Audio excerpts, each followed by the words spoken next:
አምላክ ማህፀን አለው? ላቁም እዚህ ጋር አለው በለኝና ላቁም። አምላክ ማህፀን የለውም። በአምላክነቱ እኛ ጋር አምላክ መዝሙረ ዳዊት ምዕራፍ 110 ቁጥር 3 ላይ ያለው ማህፀን የተባለው ለአብ ነው የሚጠቀመው ብሎ የፈታ ሰው አለ እንዴ? ማህፀን የሚለውን ወለድኩ እኮ ነው ያለው። ነው ወለድኩ ያለው ከማህፀን ነው።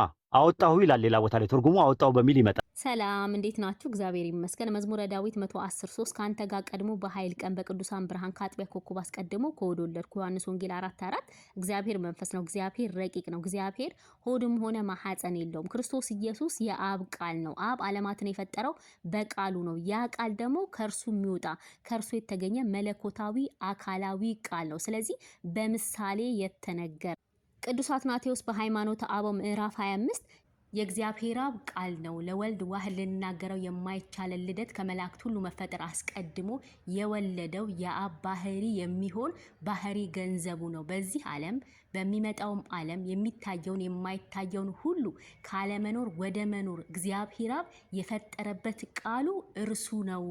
የፈጠረበት ቃሉ እርሱ ነው። ከተፈጠረው ፍጥረት ሁሉ ያለ እርሱ ምንም የተፈጠረ የለም እያለ መዝሙረ ዳዊት፣ ዮሐንስ ወንጌል፣ ቆላሲያስና ዕብራውያንን አንድን ይጠቅሳል ማለት ነው። ስለዚህ ክርስቶስ ኢየሱስ የአብ ቃል ከአብ የሚወጣ ስለሆነ ጌታም እንደተናገረው በዮሐንስ ወንጌል 16:28 ላይ ከአብ ወጥቼ ወደ ዓለም መጥቻለሁ እንዳለው፣ ስለዚህ ከአብ የተወለደ ሲባል በምሳሌ የተነገረ ነው። በባህሪ የሚተካከለው ስለሆነ ሃይማኖተ አበው ምዕራፍ 28 ላይም ከአብ ባህሪ የተገኘ ነው፣ ስለ አብ የተነገረ ሁሉ ገንዘቡ ነው። አምላክ ማን ነው? ባህሪ ዘም ባህሪ አካል ዘም አካል ይላል። ከአካል አካል ተገኘ ይላል አይደል? ከአካል አካል መገኘት ግብርን ነው ወይስ ባህሪን ነው የሚያመለክተው?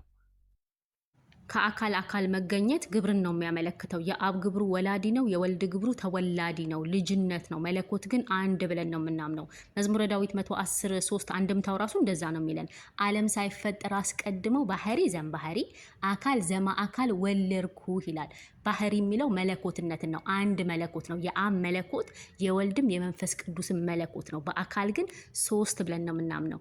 በአብ ልብነት፣ በወልድ ቃልነት፣ በመንፈስ ቅዱስ እስትንፋስነት ብለን ነው የምናምነው። ግንስ አንድ እግዚአብሔር ለምሳሌ አላህ ቃል ቢኖረው መንፈስ ቢኖረው በልቡ ያስባል፣ በቃሉ ይናገራል፣ በመንፈሱ ያጸናል። ግንስ አንድ አላህ ነው።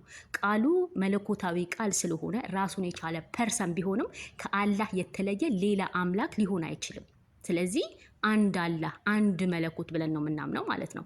ይሄንንም መጽሐፍ ቅዱስ ይደግፍልናል። ለምሳሌ በዮሐንስ ወንጌል 8:42 ላይ እኔ ከእግዚአብሔር ወጥቼ መጥቻለሁና ይላል። ቃል ከልብ እንደሚወጣ ሁላ ጌታ ምን ይላል? ከእግዚአብሔር ወጥቼ መጥቻለሁና ይለናል። በመለኮት አንድ እንደሆኑ ደግሞ ሲነግረን ዮሐንስ ወንጌል 10:30 ላይ እኔና አብ አንድ ነን። ዮሐንስ ወንጌል 14:9 ላይ እኔን ያየ አብን አይቷል።